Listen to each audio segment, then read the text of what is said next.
Občianske združenie Krokom k zdraviu uvádza minisériu Žltačka. Ahojte kamaráti. Ja som doktor Zdravko a dnes vám poviem, ako spoznáme, že niekto má žltačku a ako sa prejavuje. Môžeš si všimnúť, že ti zožltnú oči alebo pokožka. Preto sa tejto chorobe hovorí žltačka. Ráno som si všimol, že mám žltú pokožku a oči. Častým príznakom je veľká únava. Som unavený a slabý. Cítim sa, ako by mi došla energia. Ďalším príznakom je bolesť brucha. Bolí ma brúško. Stratil som chuť do jedla. S bolesťou brucha je niekedy spojená nevoľnosť a vracanie. Príznakom je aj horúčka. Celá horím. Teplomer mi ukázal teplotu 39 stupňov. Typické príznaky žltačky sú žltá pokožka a oči.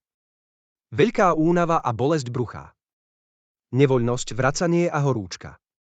Ak sa necítiš dobre a máš niektorý z týchto príznakov, povedz to rodičom alebo učiteľke.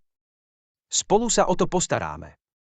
Tento projekt bol realizovaný s finančnou podporou Úradu vlády Slovenskej republiky, Úradu splnomocnenca vlády pre rómske komunity.